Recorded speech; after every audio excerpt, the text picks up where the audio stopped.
Yes, sir. This special called public meeting of the El Campo Independent School District is now in order. This meeting at 6 p.m. January 22nd, 5:45, January 22nd, 2025. This meeting was duly posted and we have a quorum of members present, and if you'd all stand for a prayer and then the pledge of allegiance, please bow your heads. Dear Heavenly Father, we are thankful for your presence in our lives, and we ask for your continued blessings and grace as we do the important work that we have before us here tonight. In Jesus' name we pray. Amen. I pledge allegiance to the flag of the United States of America and to the republic for which it stands, one nation under God, indivisible, with liberty and justice for all.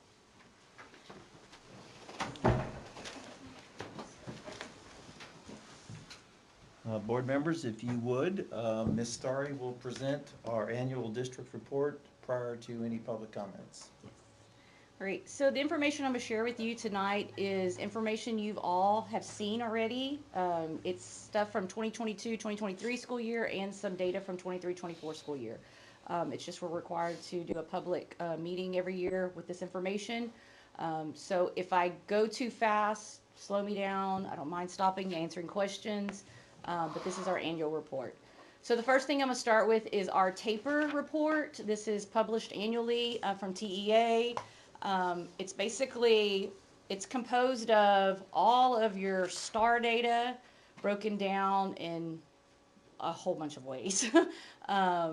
It's got also, it's disaggregated by student groups. It's got information on school and district staff, the programs, and the student demographics. I'm just going to pull it up.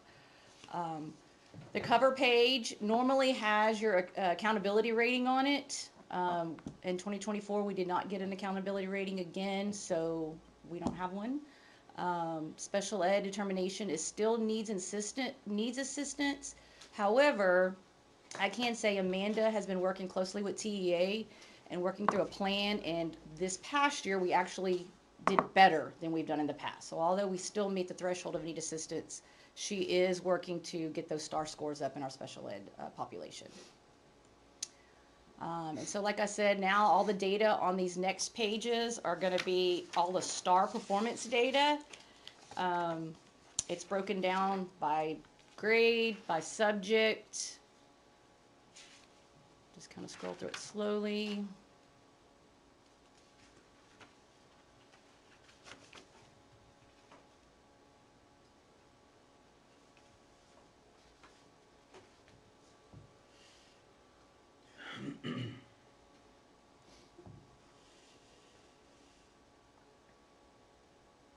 It combines reading and math together, looks at all the students together. And then it goes into school progress, and this is basically what we call our growth. So we're looking at student growth. So this is comparing student growth. Of course, it's just math and reading, starts in 4th grade and goes all the way through English 2. And it compares last year and 2023, so you can see the difference. The second part of that is called accelerated learning school progress. And basically what that is a percent of kids that in 2023 did not meet approaches, and then in 2024 they did. So those are basically kids that didn't pass 1 year and have passed the 2nd year.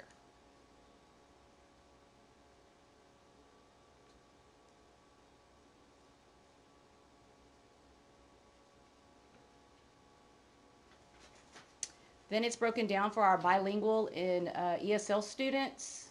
So it's basically all the same data, but it's just this population of students.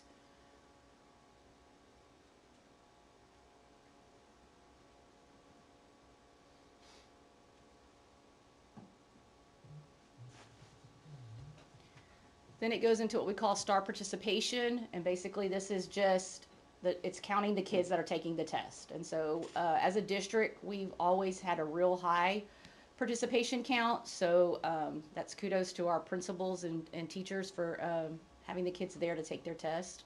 The windows this year, or the past few years, have helped allowing us to keep that number high. Also in here it says included in accountability and not included in accountability.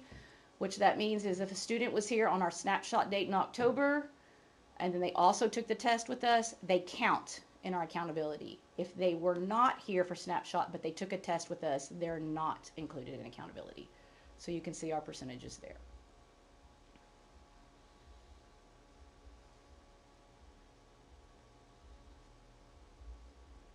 And this is 2023, same information.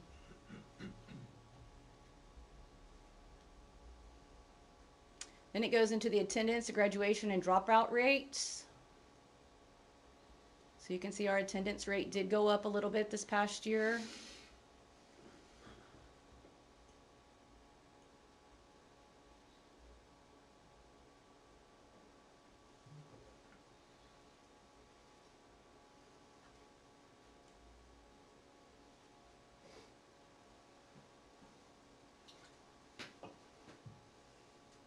Then the next is the graduation profile. So this is just the students that graduated in 2023.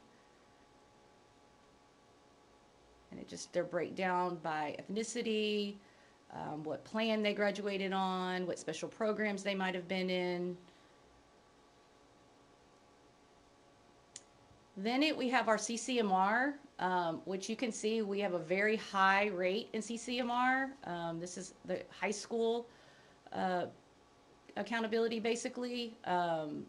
We have a high rate in IBCs, which has given us a high rate of CCMR, but it also takes into TSI, dual credit, and all those other things we can get CCMR credit for.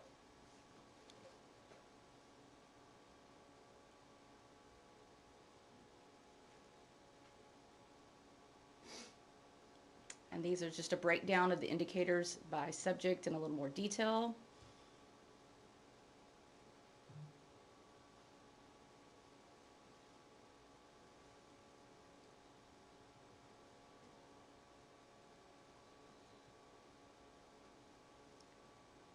And then it goes into student information.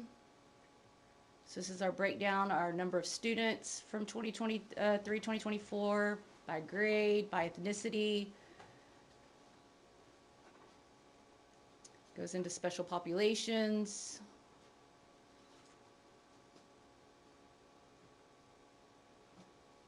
Mobility rate, that's students that at some point came into the school district and left, or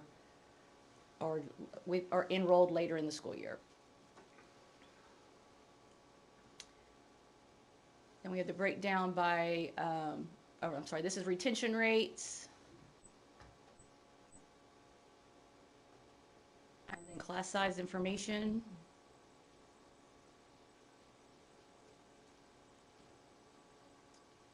Then it goes into our staff information. Again, our staff broken down by their roles, ethnicity, teachers by years of experience.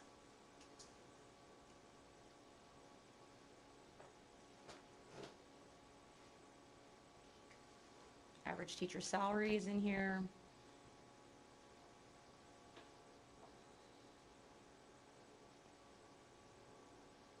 And then this is broken down by our programs. And that is our taper report. Does anybody have any questions on that one? Can you give everyone a couple highlights that you saw and anything that you thought you've worked with your principals that are areas that we're trying to improve? So, of course, STAR is a big one for us. So we looked at the growth. We've looked at the areas that we need to improve in. I've met with all the principals at the beginning of the school year, talked about their accountability, where they were, and each campus has their focus area. I go back to CCMR being a huge highlight for our district because that's a high % rate. Our IBC completion rate is very high, so those are definitely places to celebrate as far as it goes. For sure. So another part of the report is the financial report. This is from 22-23. This is information that Demetric has presented to you, but it's, again, put together in a different type of report. This is the district one. In your presentation, you can link each campus as well and see each campus. But it basically goes through the revenues for 22-23, the expenditures,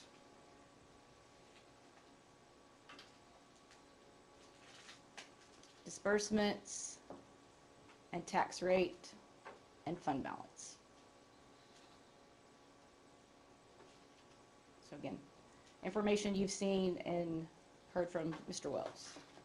Can you stop at the tax rate for just a second?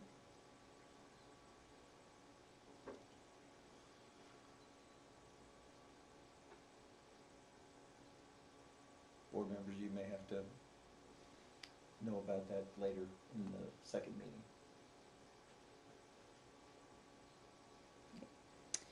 So another part of the report is accreditation status. This is from 22-23. The 23-24 hasn't been released yet. But basically, it just shows that we're an accredited school.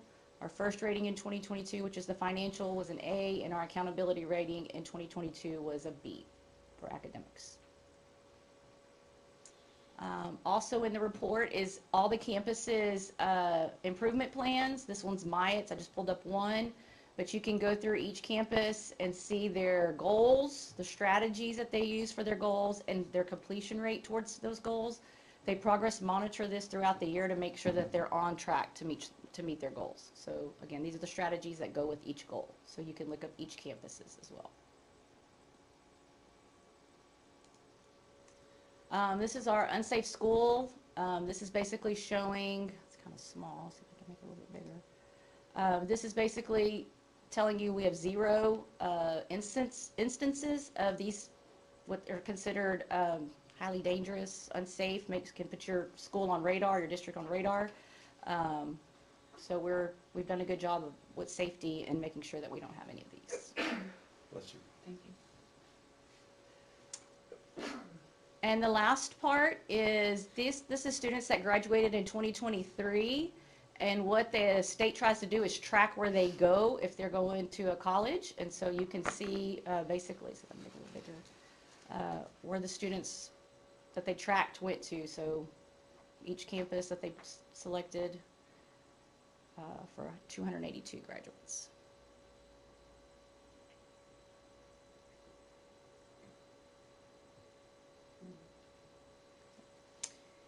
All right, does anybody have any questions about any of that?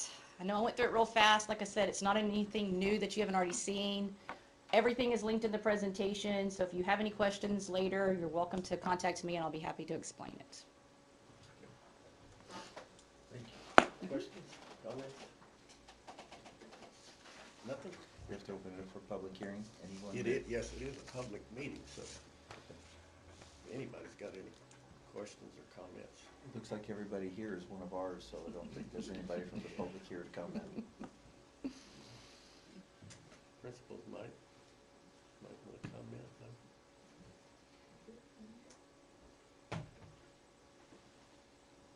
Well, if there's no further comments or business, we're gonna close the public meeting.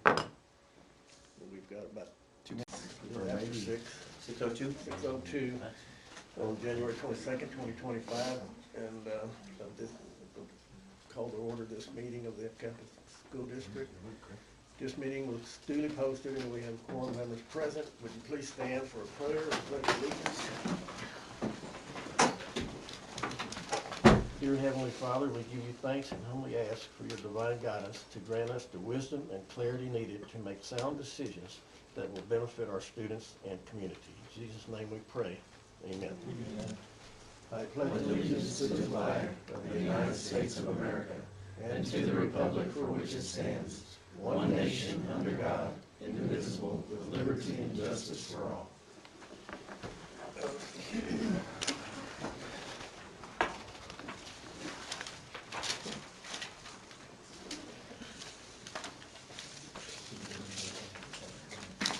Recognition. Okay, we had no one sign up for public comment, so we will proceed into recognition. And board, there's a bunch of people here tonight who'd like to recognize you for everything you do for the community and the school district. And so in front of you earlier were some bags. If someone wants to show some of their bags so that it can be on camera, I think that you had a really cute bag. Yes, look at that bag. Oh, that is cute. And on the other side, it says leadership for tomorrow. Each You campus wanna decorated a pull badge. it out. This comes from, The principals, the the principals campuses, the campuses. and the campuses. So instead of the things that you've gotten in the past, they provided you with a jacket. Nice. Very nice. And so from the admin team, in front of you is a clock, and I think Mr. Dortick still has his on his front counter. So, Very nice. we just wanted y'all to know of the appreciation, and I think I saw Mr. Dubrock playing with his technology cord earlier, and We then. haven't figured that out yet. So it's Figured just the a, plugs, but what is charger? Yeah, where do you plug it in? Well, you plug it in with a USB, and Oh, then and you then can you can either whichever use the one. US Okay. the USB or the iPhone side. yes, it goes to any of I thought those. this card was instructions. I'm trying to open it up. Card says don't eat that. Yeah, and then, of course, all of you should have a cookie in front of you with the words "thank you" on it. I know that I know the amount of time that you all put in and the amount of professionalism that all you put in. So we appreciate it. I know our school district appreciates it. Our teachers appreciate it. They particularly appreciated the $1,500 you gave them right before Christmas. And so I hope that as this legislative session gets underway, that we're able to get funding that has been changed since 2019, since we're still in 2019 funding formula. And so hopefully we will be able to present to you a better budget as we head into next year. And just remember, you are only one of every 3 boards who passed the balanced budget this past year, so congratulations on your hard work and then finding funds to be able to give to our teachers, because it's well deserved. It's just not only our teachers, but our staff. I consider them all to be teachers, whether they're bus driver or whether they're teaching high school calculus, so thank you. Thank you all. Thank you all. Yes, thank y'all. Okay, we're gonna move into the consent agenda. Everybody's been given background material on those items, recurring items. And is there anything anyone would like to pull out of the consent agenda? If not, I'll entertain a motion to approve the consent agenda. I make a Kathy? motion to approve. the Second by consent. David. Is there any discussion? All those in favor, raise your right hand. Anybody opposed? Motion passes. Mr. Irwin, I thought you were gonna ask Mr. Wells to pull out the emergency operations plan so he could go through that page by page. Nope. Let that one go. I like to eat before 10 o'clock. That'll take us to 5B1, Yes, sir. District Facility Committee presentations. Yes, sir. So, just so you introduce, why don't all 4 of you stand up? We have Mindy Snyder, who used to work for the city, and she's recently been the governor for the Rotary Club of Texas, and she is the district governor. And then we have Mr. Russell, who you all know as being a previous board member. We have Ms. Fernandez, who is an instructional coach at Hutchins. And then we have Mr. Reamer, who is new to our community, but has graciously, he and his wife have graciously accepted their calling to be a part of this committee. And they've both had some vast construction experience, so we're ready for you all. This is the facility committee and their recommendation for moving forward based upon their research of all of our facilities. All right, so I'm starting us here, and thank you first of all for what y'all do. Great way to show appreciation for all of you. I know after 24 years of working for cities how important your role is, so thank you for that. We had an extensive group. You can see the names listed there as members of the community. Kudos to Mr. Callahan for reaching out far and wide and getting a really good cohesive group. We met on multiple occasions. Our task was really to help assess the facilities, and we did. We looked at all of the facilities. We did tours. Some of us, like myself, I moved here in 1972 for my dad to be principal at the high school, and so spent many hours in this school, started in Hutchins, went through all the schools, graduated from here. Both of my kids went through school here.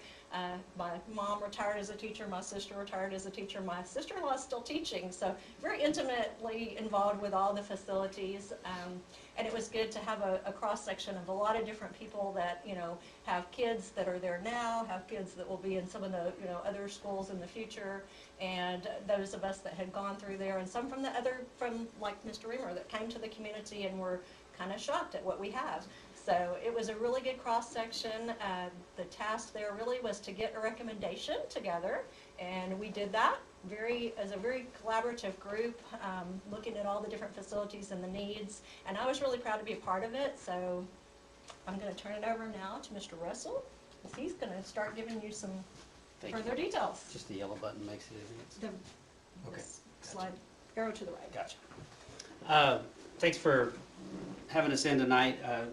As she said, it was great to be part of the committee. So I'm going to talk about just the high school. This board is very well versed in the inadequacies and deficiencies at the El Campo High School. I think our community is also aware of that. Thus, I'll be brief in describing the deterioration in the current campus status. I attended El Campo High School in 1992 to 1996. We needed to address major facility issues at the high school at that time. I returned to teach and coach at El Campo High School in 2005, I think. We needed to address major facility issues at the high school at that time.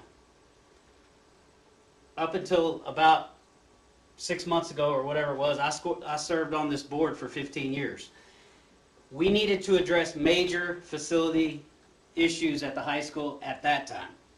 And that's one reason I'm very, very proud to say that we are finally at a point in this district that we can address these issues in a meaningful way, a real meaningful way, without increasing taxes to the community. And that's why I'm very excited to have the privilege to ask you as a board to take the first step tonight and just hearing us out and hearing our recommendation, so we can kind of get the ball rolling toward that.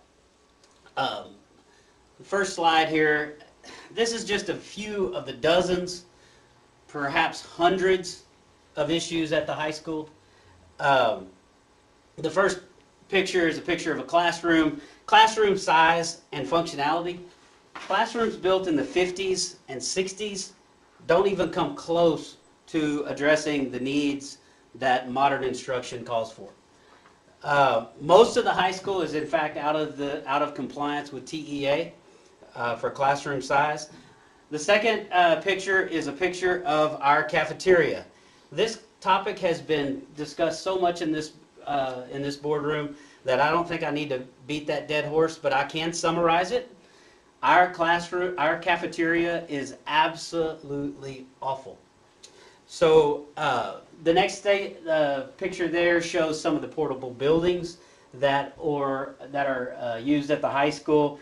Everybody knows the challenges of using portable buildings at any campus.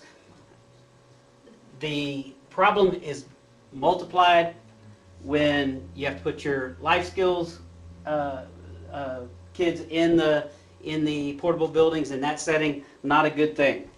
The next slide shows outdated HVAC systems. These type of mechanical systems throughout the campus need updating, as do the electrical systems. You'll see that this is that electrical panel is from it looks like maybe the 50s, maybe the 40s. I had to Google and see if Westinghouse was still a company. They're not really. They're kind of been bought and sold for 100 years. But so obviously those need to be updated. The last thing I want to touch on is safety. So the layout of the current high school makes managing that campus almost impossible.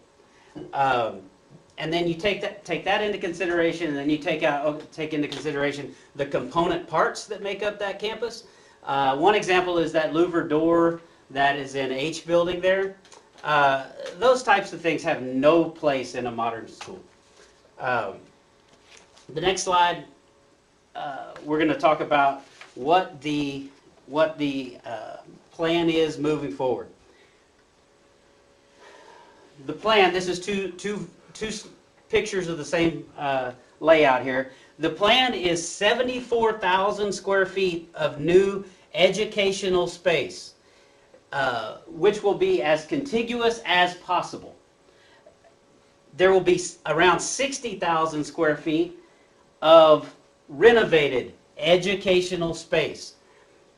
The demolition of the cafeteria and the current admin building, the library will be gone, H building will be gone, the portables will be gone, the majority of AVS building will be gone, the current shop and the current band hall will all be demoed as a part of this plan. So, any questions on any of the layout? This is, granted, the actual architectural drawings and all the things that will come later, this will all be firmed up, but this will be the general footprint that they'll start with, and things will be laid out due to functionality and that kind of thing. But this is the general gist of how things will lay out. So this plan, summarized here, this plan in general will obviously give us a more modern, a more manageable, an improved traffic flow around the campus, a more efficient operational campus, a safer campus, and much more functionally sound as far as it goes to educational instruction. Any questions on the high school? Now we get to talk about what's going to happen at Hutchins, and Ms. Fernandez is going to handle that. Okay, so when Mr. Callahan sent the email long ago about if you were interested in being on facilities committee, I moved it to my save for later and didn't even think I would want to be on the committee until I ran into a teacher this summer that had only ever taught at the new middle school and was frustrated that why did we even need a facilities committee? And so that sparked a little fuel in me that yes, if you've only ever taught at the brand new middle school, then you probably don't think, and they're not someone that resides in this community. So I taught at the old middle school when I was first hired. It was the year of the flood. That was a very memorable year, my first year at the old middle school. I was fortunate enough to move over a weekend to the new middle school and enjoy state-of-the-art facilities at the new middle school, and then 4 years ago I joined the staff at Hutchins Elementary School, and boy was that an eye-opener. I remember my children going to school there, and while the staff is amazing and they do the very best they can with the facilities that we have, there are lots of needs there. So let's take a look at some of the pictures. You can see the very old and maybe even hazardous electrical boxes there. Lots of paint chipping on exterior facilities. This is part of the original construction that is from the 1950s. You can see here the poor quality on the ceiling with existing mold stains and water stains. And if you notice where those air ducts are coming out, obviously in the 50s HVAC systems were not there, so this has all been retrofitted to make an older building work. You can see that you've got a water faucet underneath, or water fountain underneath of some high voltage electrical systems there. None of this is perfect, but we make do with what we have. But our kids in El Campo ISD deserve better. They compete with students from all over the state that come from state-of-the-art facilities, and our kids deserve to be educated in those state-of-the-art facilities also. So this is the plan of Hutchins right now. Of course, the new third grade wing that was built in 2016, that would remain. They would add 2 additional grade level facilities that would house 2 grade levels there, a new gymnasium that would be connected to the facility, They would demolish the original 2 hallways that currently house our 1st and 2nd grade and some of our behavior specialist classrooms and things of that nature, and add on. How the footprint would look is yet to be determined. What grade levels would be there is yet to be determined, but this is what the idea is. If you've ever been around Hutchins at about 3:15 and see the traffic back up, if you are one of the residents that live around Hutchins at that time, you know the traffic issues that are there. So rebuilding this, demolishing those existing buildings would give us the opportunity to reroute some of that traffic flow and improve not only on the safety and the workability of the campus, but also the traffic flow. Having it under one roof and in one modern state-of-the-art facility would give us the opportunity to save so much money on HVAC systems and everything else that we're constantly doing. So just to summarize, all of our classrooms that were the older, not the 3rd grade new hallway, but all those classrooms are too small. They're below the state minimum. We have very inefficient HVAC systems and other systems. The air quality with all of the mold and systems, there's teachers that come back after a long weekend and have signs of mold in their classrooms. Also proper fire safety ratings, traffic, site organization would be improved, and then the new contiguous gymnasium that would be under the same roof. Okay. I see that we're gonna leave the old one and build a new one. Potentially, it's yet to be determined. That's Okay. not something that the facilities saw both committee. of them. Yeah, it's not something that the facilities committee would decide. It would be to be determined later. Jim? Afternoon. Although my wife and I are new to the area, we're originally from Port Lavaca, and we've selected El Campo as our final home, so we have a vested interest. I'm going to summarize the presentation for everybody. The committee was tasked with developing an initial phase of a master plan for school district facilities. The group decided that the best strategy was to pursue a meaningful bond package that without raising taxes on the community. The board and the district have done an excellent job of paying our debts early, and as a result we recognize we have one bite at the apple, and that window is closing rapidly. Our focus was on maximizing the quality of facilities to provide the best buildings and equipment while providing campus security. We recognize that there are many needs at all the campuses. After an evaluation of all facilities, it was apparent that the funds available and the focus needed to be on the high school in Hutchins. These facilities are the oldest and had the most severe deficiencies and provided the highest return on our investment. Currently, 100% of the classrooms are below minimum size per state standards. The new facilities will be adequately sized for the future and properly equipped. New construction will provide operational and maintenance savings and proper HVAC for the student environment. We'll have a safe environment meeting all fire safety requirements and facility security. Hutchins will have a new gymnasium and both campuses will be enclosed, providing a safe and secure environment. Both facilities will have improved drop-off and pickup with improved off-street access. As previously noted for the high school, our recommendation is to replace the following buildings with a new 2-story building integrated with other existing buildings: the kitchen and cafeteria, the administration, the library, counselors, the HVAC, the H building, AVS East, and wood shop. The AVS building west wing will be renovated. The total cost will be approximately $58 million. For Hutchins, we recommend placing all the original construction, including an integrated gymnasium. This will cost approximately $23 million.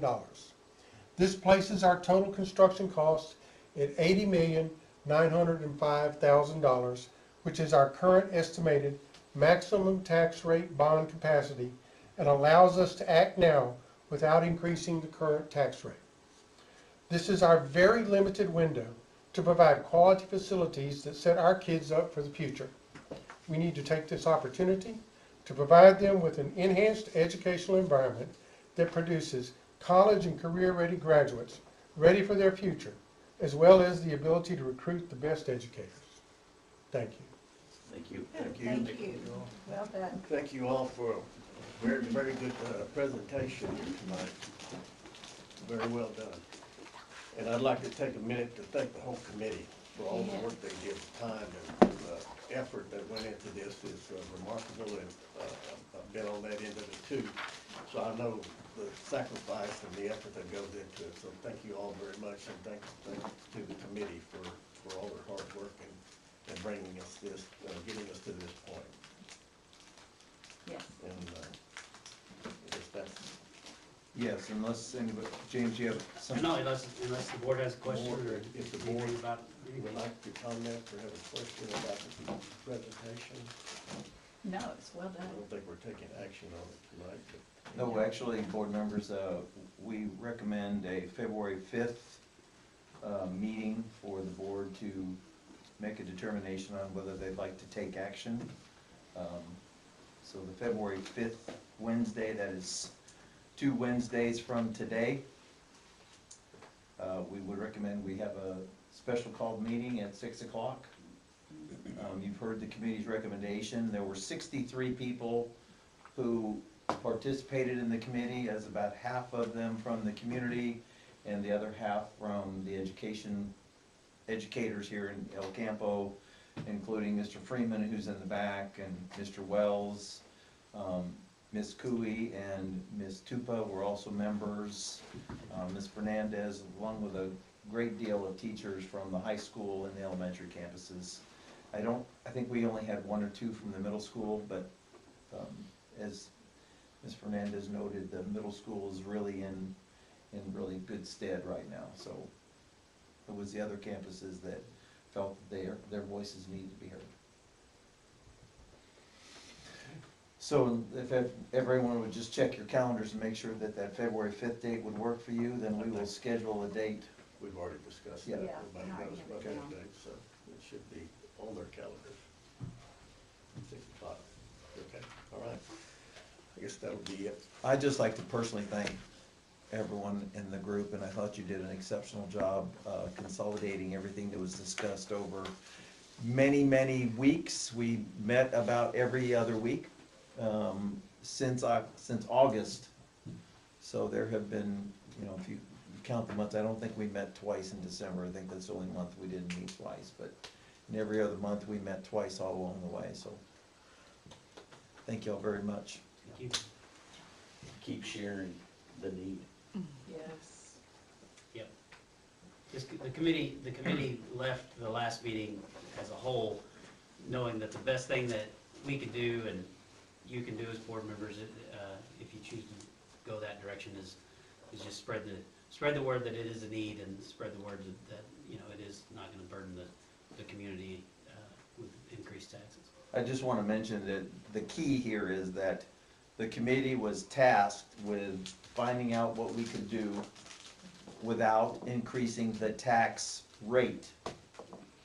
So that has nothing to do with your valuations on your properties or your businesses, but it is about the tax rate. So this $80,905,000, using a conservative estimate, does not increase the tax rate, which you saw earlier in the presentation from Ms. Starry.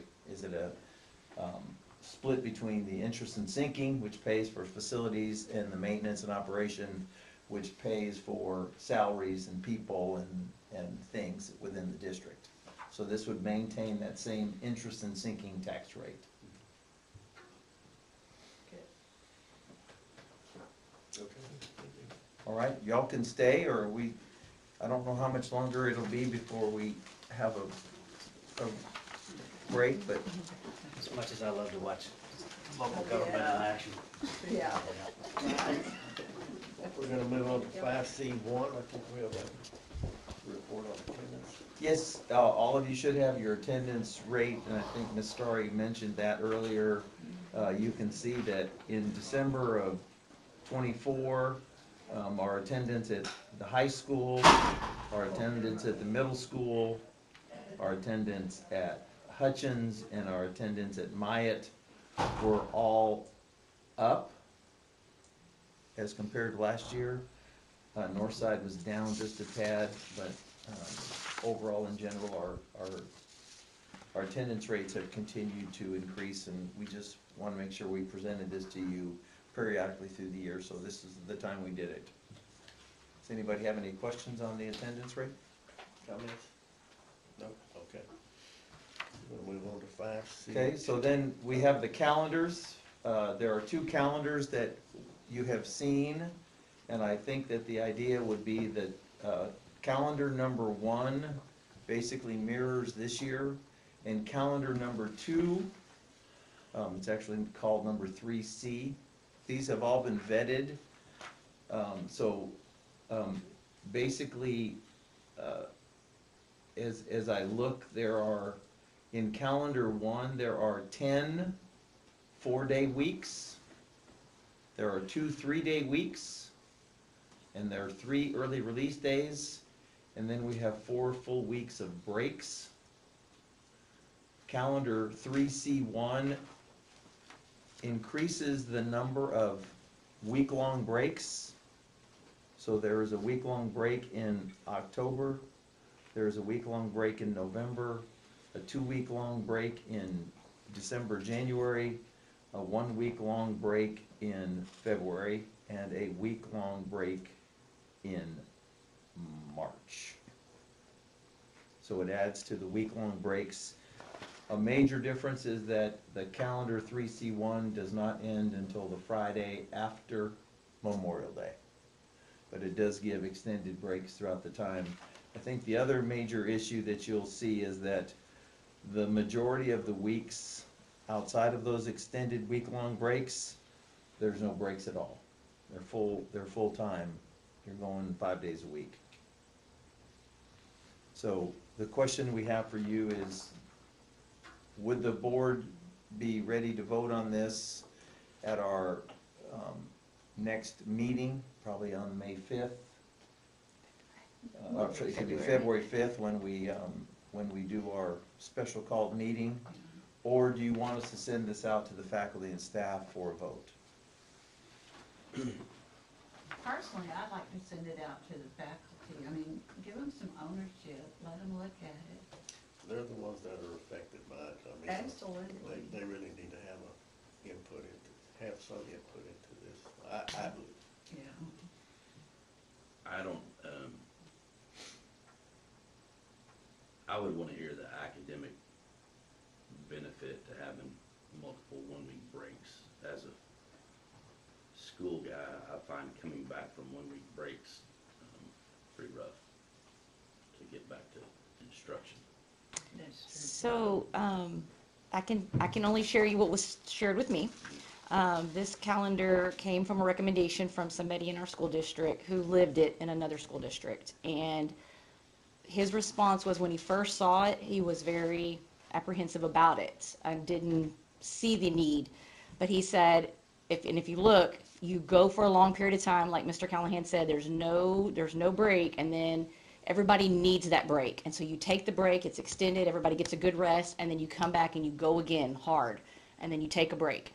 And he said it was much more beneficial than what he thought it was going to be.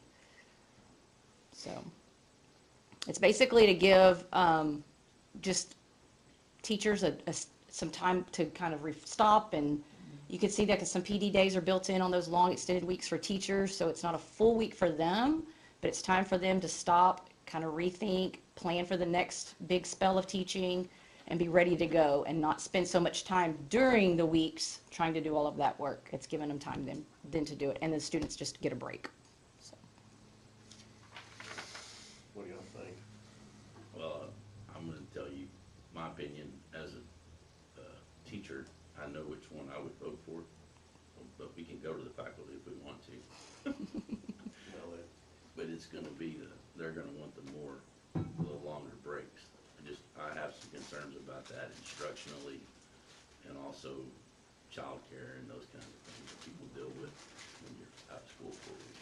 So that's my 2 cents. Another thing that was shared with me was a benefit for this is hopefully parents see this, okay, we're off this week, so doctor's appointments and things are all made during that time.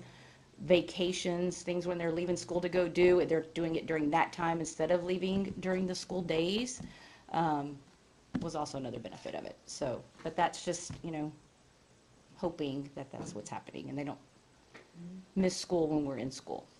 So, the calendar does have one more extra day of students coming though, which kind of seems, it didn't appear like that way when you just look at it, but it is a 171-day calendar versus 170 on the other one, so. What is the board's preference? I'm voting for the first one, when it's time to vote. I can't see, unless I learn something earth-shattering about benefits of kids having, if we're gonna have a student-driven calendar and not an adult convenience-driven calendar, I can't see us doing the second one, or I shouldn't say us. I can't see me voting for the second one, but I might learn something. Does anybody know what the campuses do around us? Um, I'm just thinking as far as like extracurricular activities, like I'm looking at you got spring break would be at the end of March. Ain't nobody taking spring break at the end of March. So you're the only school that's got a week off. Right. And spring sports that's be a little awkward. So I will share, the person that brought this to my attention, a similar calendar to this, is our athletic director. So sports, he says we're gonna do sports no matter what, no matter if we're here or not. So that wasn't a concern of his doing something like this.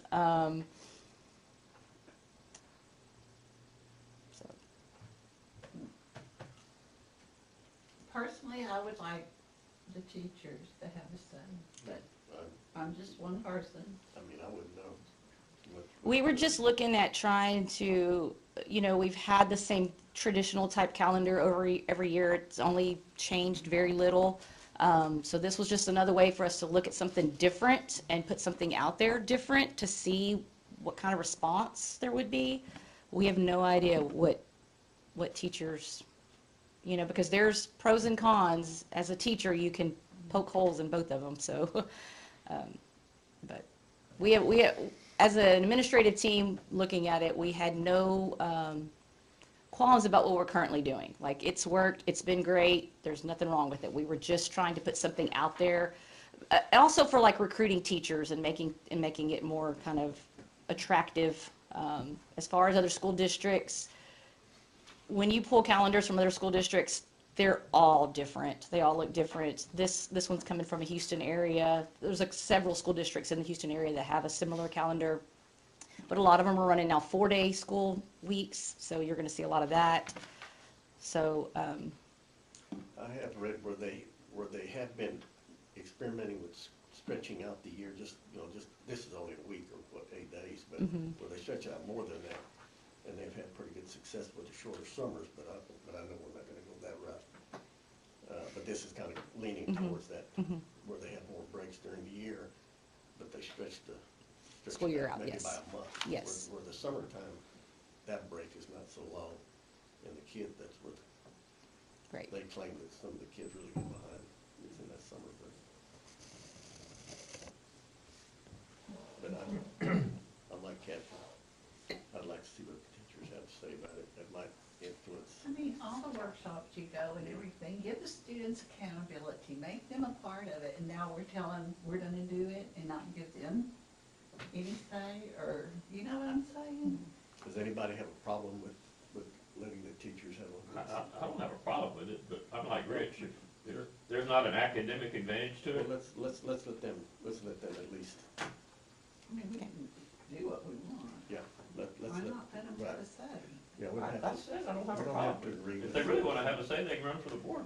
We said we did, yeah.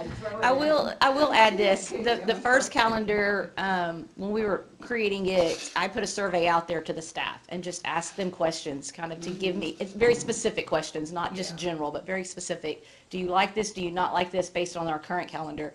And calendar one is built based on their input from that, but we didn't give them anything like this in that question, so. Maybe you could So put some pros and cons when you Correct, do that. absolutely, absolutely. You know, let them Absolutely. think about it. Yes. Well, here's what I will say, is that calendar one came with lots of work from Ms. Starry and her group. And it's a very good calendar. It is, I would say it has been successful over the past couple of years in helping teachers prepare. It takes into considerations professional development. There are lots of things that are in it, that have worked. So I want to applaud her for all of the input, but all the input that she got was calendar one. Right. That is what you see. Voting today, I would say one as well. But I would like to rely on I her. probably would too, to tell you the truth, Me too. because it goes, the other one goes so far up to that holiday. It just, like Just seems James said, it's kind of awkward. Somewhat timely appropriate. Do we have like winter days built in these, like the last 2 days? Yes, we have extra minutes built in, just like the last. Both of those are taken care of. For example, when we come back to that February 5th meeting, I will be presenting another resolution on what the board wants us to do about the 2 missed. We don't have again, let's go back to several years ago when Mr. Wells was still the high school principal. We had an issue with the hurricanes that fall that cost us on when we could do graduation, etc. We've since added those minutes into our calendar so that the 2 missed instructional days will not require students to do additional days. It would require teachers unless the board votes to produce a resolution that would absolve them from those contractual obligation days. So we do believe we have enough time built in the calendar. According to Ms. Story, we have close to 2 days still remaining, even after Tuesday and Wednesday of this past week. And both of these calendars have. If presented this way next month, we'd all vote for number one, is what it sounds like. Okay. Okay? Okay, thank you very much. 5C, what else let's do with that? 6A1, and that's gonna be moved to Friday. Friday. That's on, Yes. On the audit. It's on the audit, so I would need somebody to just, to table that, because I move that we table 6A1 until Friday at the noon special meeting. Okay. Is there a second? we got a second, Kevin. Does anyone get sandwiches? Yes, sir. Motion and a second, I'll be to here. table that item. Everybody in favor, raise your right hand. Anybody opposed? Thanks, Ed. Ribeyes, what I'm saying. Demetrius cooking. I'm broke. You just won a bunch of money. No, I didn't. Yeah. No, that's a mythical. You even got a big picture of a check. So you got a big check, not a little check. All right, we'll move on to 6A2. Can I wait okay, are we gonna present it to the teachers, or are we just gonna wait and then? No, I thought Yes. that Yeah. Okay, I'll put it okay. I'll put it out I was there kinda, 'cause we and were- I'll bring you all that information then, and then you can make a Okay. decision based on what they're telling us, so. Okay, thanks. I mean, I was just, At the we were February. saying, well, what are I at the voting for? February 5th meeting, Yes. yes. The first Okay. one. Thank you for clarifying. Don't bring me any research, I'll do my own. Okay.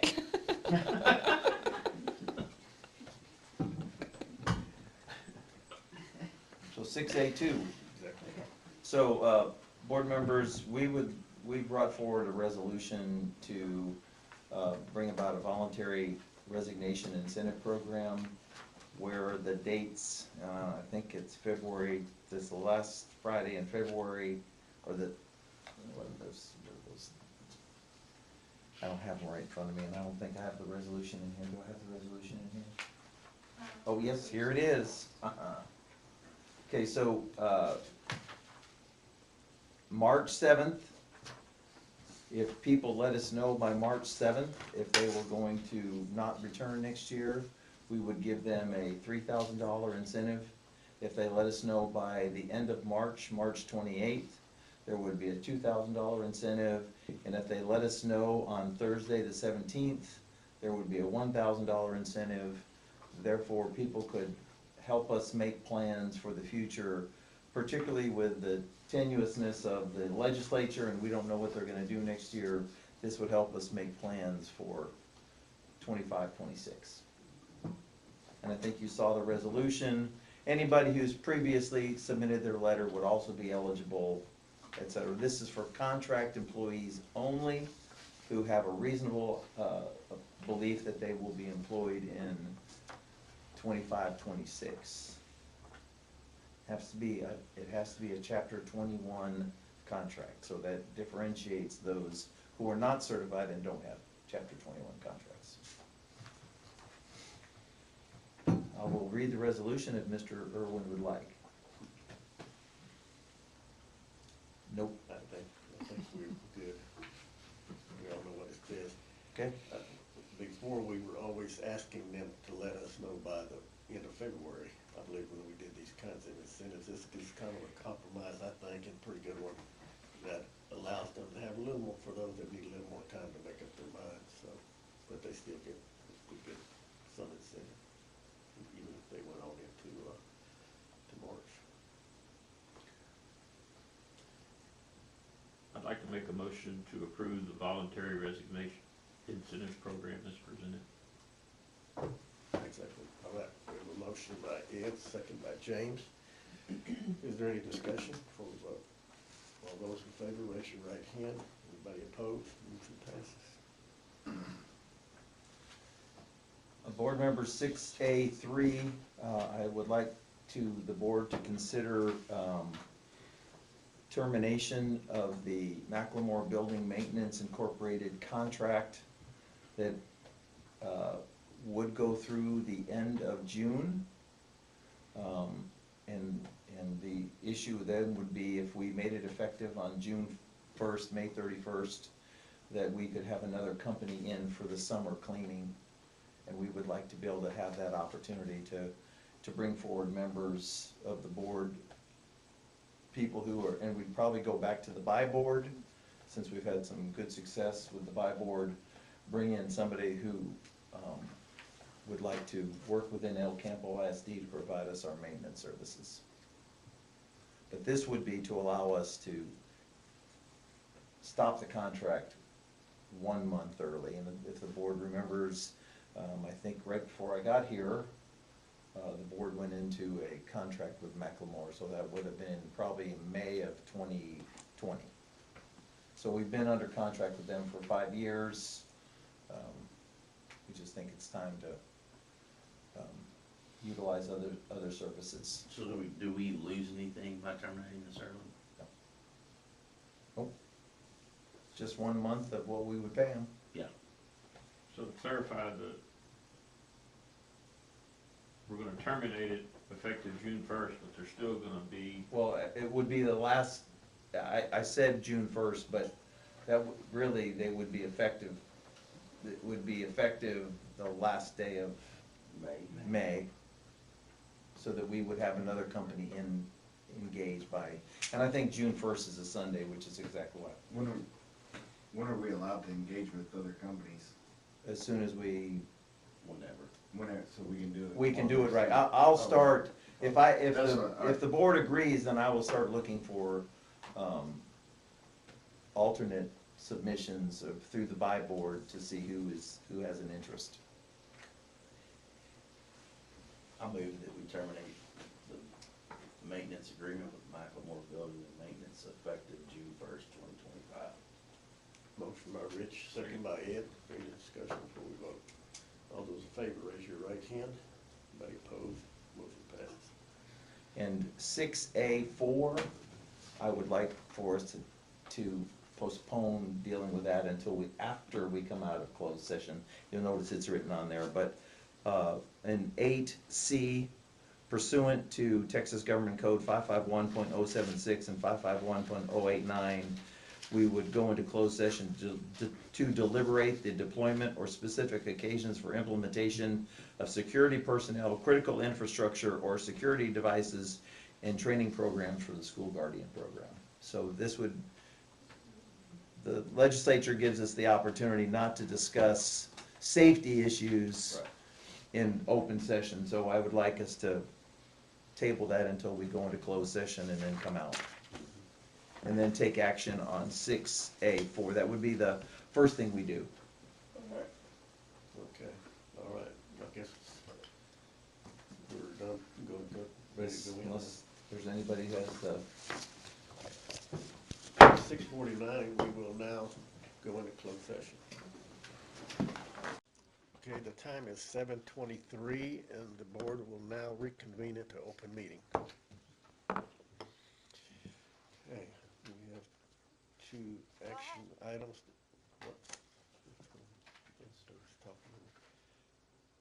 Two action items that we need to take out of closed session. One is the safety committee. yes, 6A4.